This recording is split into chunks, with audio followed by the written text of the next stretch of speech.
grade 9 history class. In today's class we are going to discuss chapter number 3, which is Nazism and the rise of Hitler, and today's session will be session number 1. तो in this session we are going to start the chapter और हम लोग beginning करेंगे Hitler के बारे में, जो उनके लाइफ के बारे में फर्स्ट ऑफ ऑल कहाँ से स्टोरी शुरू हुई. That's all we are going to discuss in this session. In the spring of 1945, a little 11-year-old German boy called Helmut was lying in bed when he overheard his parents discussing something in serious tones. So, in the spring of 1945, एक 11-year-old boy who was German boy and उसका नाम था Helmut, वो bed में लेटा हुआ था and he heard something कि उसके जो पेरेंट्स हैं तो वो लोग बात कर रहे हैं. overheard them, उनको बात करते हुए उसने सुना कि वो कुछ डिस्कस कर रहे थे and they were very serious. जिस तरीके से वो बात कर रहे थे तो he could sense कि they were talking about something very serious. His father, a prominent physician, deliberated with his wife whether the time had come to kill the entire family or if he should commit suicide alone.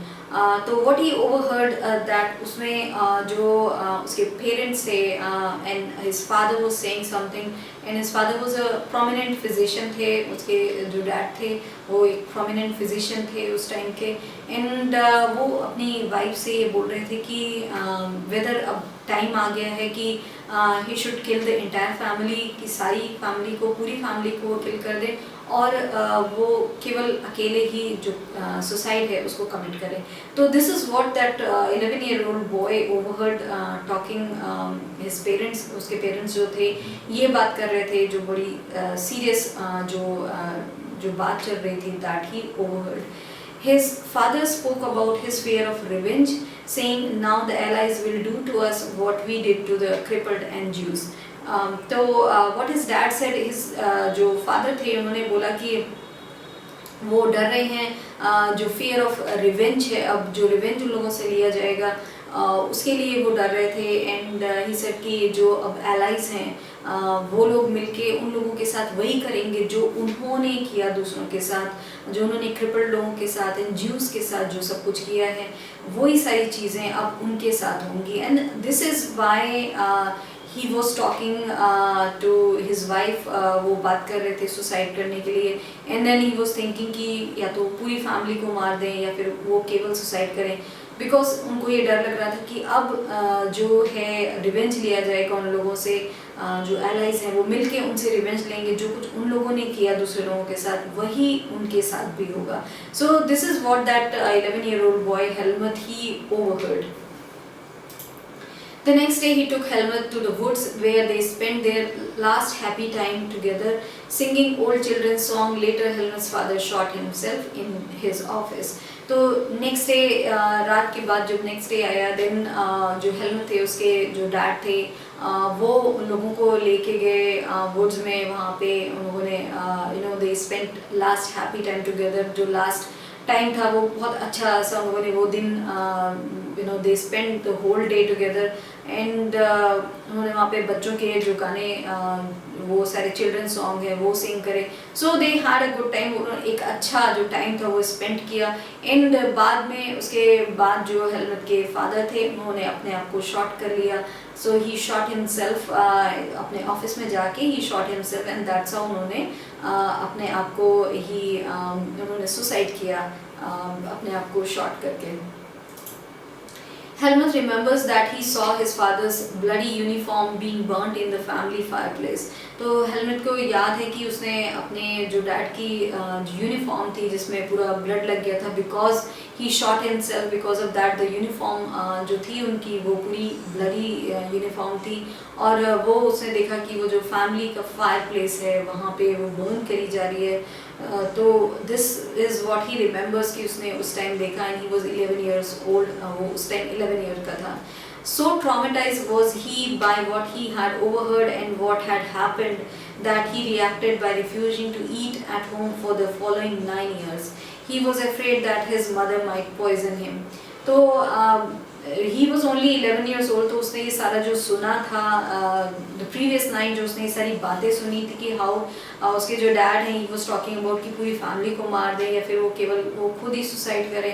तो ये सारी चीज़ों से and then he saw him shot himself, he saw that he मतलब उन्होंने shot कर लिया, he didn't see that by himself but he knows कि उन्होंने शॉट कर लिया, then that's how he passed away.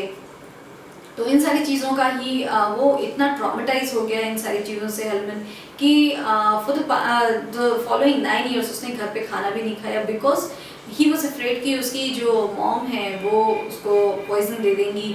May be it was in his head कि they wanted to kill the whole family, so that is why वो बहुत afraid था for all these things. Helmut's father had been a Nazi and a supporter of Adolf Hitler. You probably know of Hitler's determination to make Germany into a mighty power and his ambition of conquering all of Europe. तो Helmut के जो father थे वो एक Nazi थे and वो बहुत supporter थे एडोल्फ हिटलर के, एंड दैट इज़ वाई जो वो रिवेंज के लिए डर रहे थे वो इसीलिए कि जो हिटलर ने किया था लोगों के साथ वही सारा रिवेंज उन लोगों से अब एलाइज लेंगे इसलिए।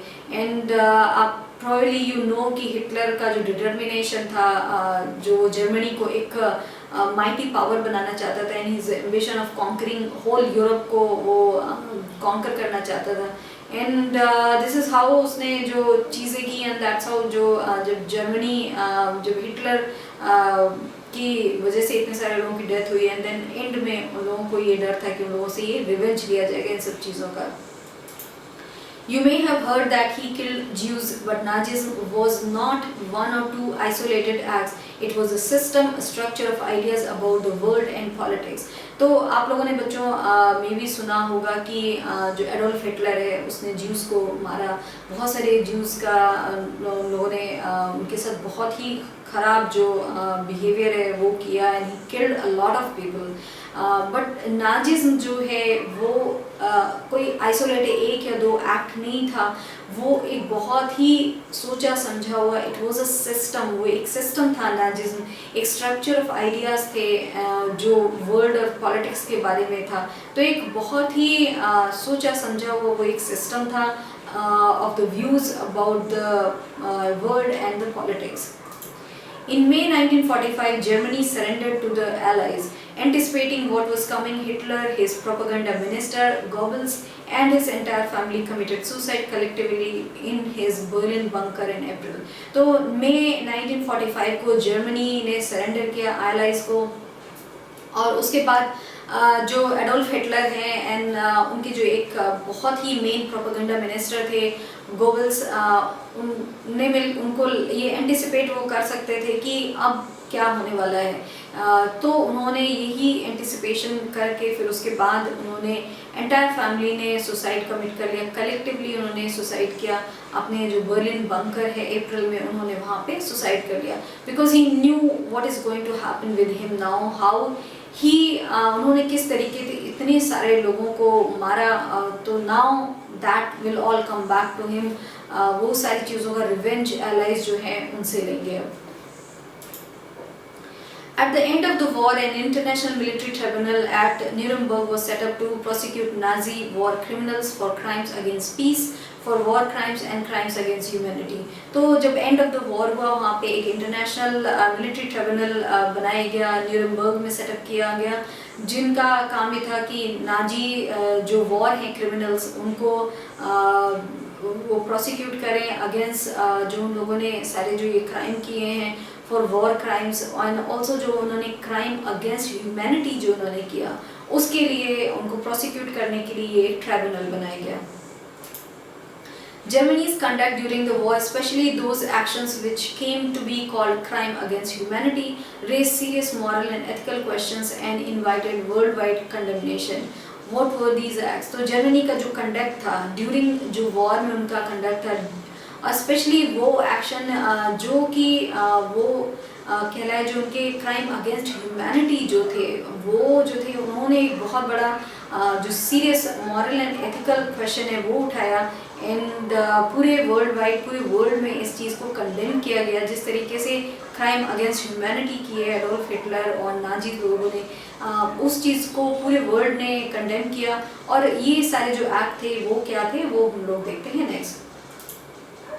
Under the shadow of the Second World War, Germany had waged a genocidal war which resulted in the mass murder of selected group of innocent civilians of Europe. तो जो सेकेंड वर्ल्ड वॉर है उसके shadow में ही Germany ने एक genocidal war है वो शुरू करी, और उससे क्या हुआ कि उन्होंने मास मर्डर किया सिलेक्टेड ग्रुप ऑफ जो इनोसेंट सिविलियंस थे यूरोप में, उनका उन्होंने जो मास मर्डर है वो किया। सो दिस इज़ हाउ जो उन लोगों ने मर्डर की इतने सारे जो इनोसेंट सिविलियंस हैं, दैट इज़ वाई वो जो उनके क्राइम है that is considered to be crime against humanity.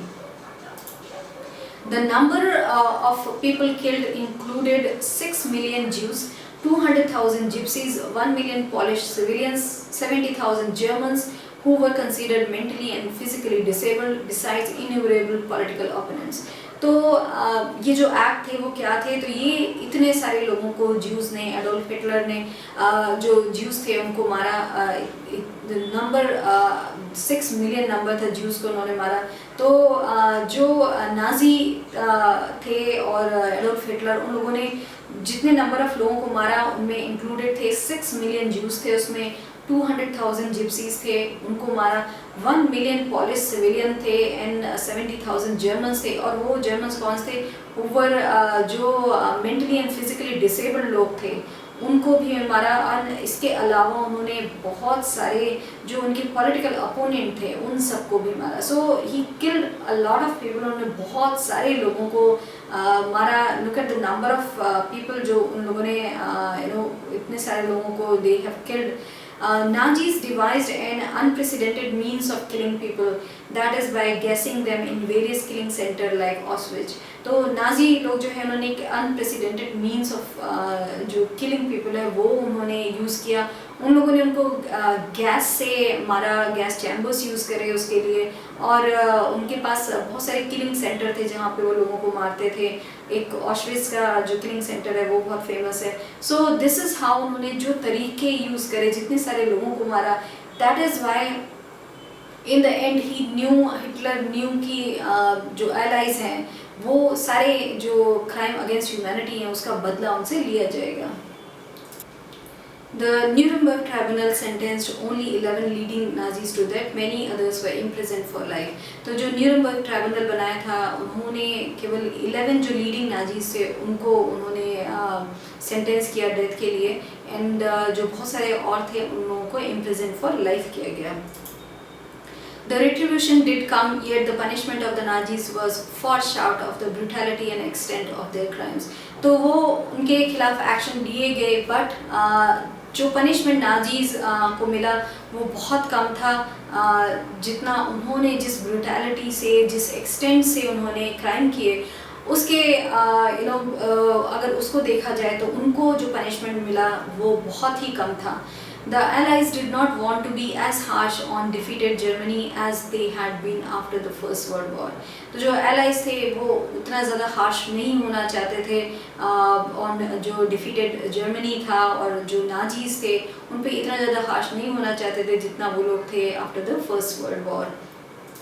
So in this session we have discussed about the beginning of जो जिस तरीके से ये चैप्टर शुरू होता है, तो then we have started knowing कि किस तरीके से जो हिटलर हैं उन्होंने और नाजी लोगों ने कितने सारे लोगों को they have killed so many people, so many Jews, and we have also discussed कि किस तरीके से उन्होंने जो mentally and physically disabled लोग थे उनको मारा, कितने सारे पॉलिश सिविलियन थे उनको मारा। सो दिस इज़ हाउ जो हिटलर है उन्होंने इतने सारे लोगों को मारा, and in the and he new की allies will take serious action against him, and he will be जो humanity against crime किए हैं उनका उसको जो सारा बदला है वो चुकाना होगा, and that is how he killed himself along with his family. So this is all that we have discussed in this session. Thank you.